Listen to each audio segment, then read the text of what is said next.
अस्सलाम वालेकुम दोस्तों, क्या हाल चल है भाईजान। आज सुबह दो वीडियो डाली थी और उनमें वॉइस क्वालिटी बहुत ही बुरी थी और वो ये बंदा बैठा है जिसकी वजह से सब कुछ हुआ।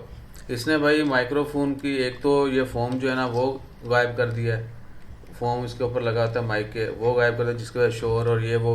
और दूसरा फिर जो रिसीवर है उसके ऊपर बनी होती है वॉल्यूम, कि आप किस वॉल्यूम किस स्टेज पे जो है वो कितनी फ्रीक्वेंसी के साथ आवाज़ जो है वो रिकॉर्ड करना चाहते हैं। तो वॉल्यूम जब बहुत लो था जिसकी वजह से आवाज़ भी बहुत लो रिकॉर्ड हुई और हमने भी जनरली इग्नोर कर दिया। रबर फोम का तो जो इग्नोर कर दिया कि चलें थोड़ा शोर होगा वो बियर हो सकता है, लेकिन बाकी नहीं पता था कि बाकी भी इसने कार्रवाई डाली होगी।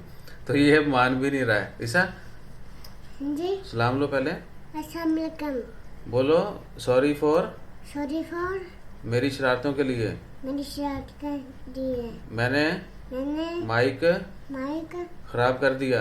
खराब कर दिया। और दूसरी ये उस्ताद हमारा माइक खराब कर दिया। कुछ भी वो जा सिक्के दिखा उधर अंकल को। ये इसके हाथ में दो कॉइन है और ये 2 दिन हो चुके हैं इसी के हाथ में।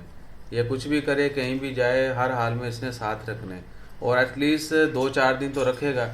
इससे पहले भी इसने कुछ ऐसी एक्टिविटीज़ डाली। अभी देखो वो सिक्का एक उधर इस हाथ में एक उधर गया तो परेशान हो गया, हालांकि दोनों खुद ही पकड़े हुए हैं और इधर हाथ में आपके ये ले। तो ये सूरत हाल है। इसने माइक के साथ छेड़खानी की जिसकी वजह से हम आदत खाएं कि वॉइस क्वालिटी ये बहुत बुरी थी। कोशिश करेंगे कि जल्द जो है ना कोई जुगाड़ लगा के फॉर्म कोई दूसरा लगाएं या ओरिजिनल अगर कहीं से सस्ता मिल गया तो वो यूज़ करें। बाकी एक दफ़ा फिर आप सबसे माजरत के वीडियो में ऑडियो क्वालिटी ये बहुत बुरी थी। अपना ख्याल रखिएगा, दुआओं में याद रखिएगा और 1-2 दिन थोड़ा बियर कीजिएगा। कोशिश करेंगे माइक को रिस्टोर कर लें क्योंकि थोड़े टूल्स इधर उधर के हैं तो मैनेज हो सकता है। बाकी जैसे ही मार्केट्स ओपन होगी तो फिर परमानेंट सोल्यूशन भी देखेंगे। अपना ख्याल रखिए, दुआओं में याद रखिए। जज़ाकल्लाह, अल्लाह हाफिज़।